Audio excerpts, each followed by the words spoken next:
And we bring in my colleague at Yes, and I consider him a friend. I don't know how he feels. John Flaherty, who did the whole West Coast trip with Bob Lorenz. John, thank you for coming on the show. Well, it's my pleasure, Michael. Thank you for asking me. You got it. How did you had a bird's eye view. Was Tanaka as good as you've ever seen him since last year before he got hurt? Well, obviously we've seen him great at times, and to be honest with you, yesterday he really exceeded my expectations. I kind of went in thinking, he was going to be a little erratic with his location and his stuff might be a little bit short, but, the ball was jumping out of his hand. The velocity was great, the split, all the strikeouts, throwing the ball over the plate and attacking hitters. So I think all in all, it was 100 times better than I thought it was going to be. And, the Yankees have to be really excited as long as he shows up at the park tomorrow and doesn't have any issues. That's the key. And also more pitches, right? I mean, how many more pitches will we see in outing 2 compared to what we saw yesterday afternoon? Well, Don, you would have thought yesterday with, 80 or 85, that if he gave you 6 strong, you'd be ecstatic about it. And he got up to, 7 innings. And, I hate to say he made it look easy, but he had a little trouble in the third. And the rest of the ball game, he was dominant. And even with all those strikeouts, the pitch count was under control. So I think next time he's lined up for 100 pitches, which, any big league starter is pretty much the number these days. Once they get around there, the manager is looking to make a move. So it couldn't have gone any better yesterday for the Yankees. All right, so his 78th and final pitch, John, was 96 miles an hour. And we had not seen that when he started the season. Do you believe that in the month away, he just came to the conclusion, you know what, I'm going to let it fly, and if this thing blows, at least it's going to blow with me being a great pitcher? Well, I think it could have, but, we didn't see that 95 or 96 at the beginning of yesterday's game. It kind of looked like the Tanaka that we're used to, pitching at 90, 91.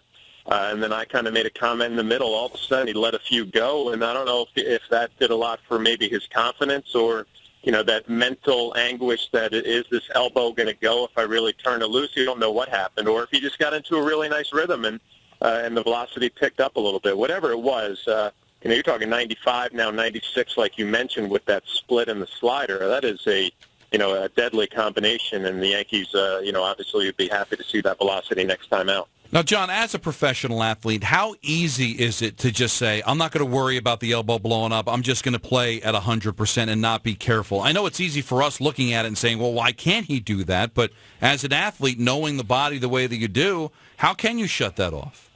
No, you can't, Don. It's, I went through shoulder surgery right at the beginning of my minor league career and elbow surgery in the big leagues, and it's a mental grind, and you almost have to get to that point that Michael just mentioned that, if this thing goes, if it blows out with my shoulder, then, the situation I had, then it blows out. That's fine. I'll kind of go back to have another surgery and go through rehab again, but that's probably the toughest part. Mentally, physically you feel pretty good, but mentally in the back of your mind, you know that you injured this thing in the past, you know what it feels like, and it's tough to just kind of say, enough's enough, I'm going to let it fly. And maybe he got to that point yesterday. I think, the next start will probably tell us a little bit more. John, is there a concern on your part, because you played the position, on what Brian McCann is feeling? He underwent an MRI today. We have not heard the results, but he feels it when he squats down, and that's not a good thing for a catcher. No, it's not a good thing. And, on the charter flight last night, I was talking to Gary Tuck, the catching guy, and actually said that, he's been locked in at the plate. It's almost strange because that front foot has been sore, and as a hitter, you can't really get out on your front side. You kind of glide to it when you're protecting that right foot. So in a weird way, it got him locked in at the plate. But, obviously it's a concern when you're squatting behind the plate. And, when I heard MRI right away, I said, all right, this might be a little bit something that you might have to be concerned about, because Beltran fouled the ball off his foot the other night. They get a quick X-ray there at the stadium, and everything's fine. And, we'll find out more. But it would just be a shame, because it seemed like Brian finally hit a stride offensively, and everything was kind of starting to fall into place. We all thought he was going to have a rebound year, and it looked like it was just starting to pick up a little bit. Now, I made this statement earlier on that if you tell me Tanaka is going to be healthy and pitch the way he did last year, I think the Yankees run away with this division. Is that too strong? Oh, not at all. This division is not very good, Don. You're going to look up and down, and every team has some major concerns, and you don't really see any team running away. And I'm with you. If Tanaka throws like this, you have Pineda, who stepped up against Felix Hernandez the other night. You have the two guys at the back of the bullpen, and you figure at some point you're going to find somebody. You don't know who it is going to be yet right now who's going to get you the ball to Betances. I mean, now all of a sudden that's a tough combination not only to finish off the rest of the year, but if they do make the playoffs, the Yankees are a team that I would not want to face as an opposing team when you have a couple of dominant guys at the top end and a couple of dominant guys at the back of the bullpen. Talking with John Flaherty, who did the whole West Coast trip with Bob Lorenz. Yankees were 4-3 on the trip, losing 3 out of 4 to the worst team in the American League, the A's, and then sweeping the Mariners. And before I let you go, John, I want to ask you, because you saw him when he was great and you saw him these 3 games, how different does Robinson Cano look? He looks like a guy that you have to be honest, right now it looks like he's going through the motions a little bit. And, it surprised me, and I mentioned it a few times, with Nelson Cruz having the type of year he's having hitting behind him.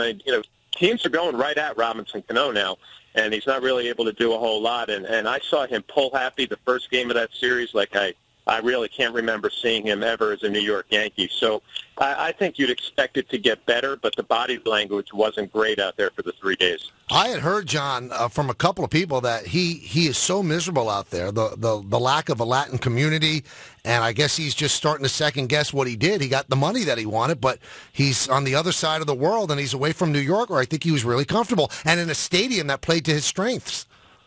Yeah, watching him during, batting practice and all the pregame stuff, and you could tell he was happy to see a bunch of his ex-teammates over there with the Yankees and some of the support staff that he had spent some time with. So I didn't notice, the misery maybe that you're talking about, because I think he was just pumped up to see the Yankees again. But I would have expected that to translate out on the field, where he would have had a big series and kind of showed you a little bit more energy out on the field than he did, because I didn't see it for 3 days. John, thanks for calling. We appreciate it. I'll talk to you soon. All right. Enjoy the finals tonight. That should be fun. Who do you like? I like Golden State just because we were out there in Oakland and they're so pumped up out there. But, my younger guy is a LeBron James fan, so we'll be watching tonight, paying attention. There you go. So I'll come by the house about 9, all right? 9:30. I'll have a nice spread for you, maybe a glass of red wine. We'll be all set, all right? That sounds good. Nice. Sounds good. I'll be there. All right. Thanks, John.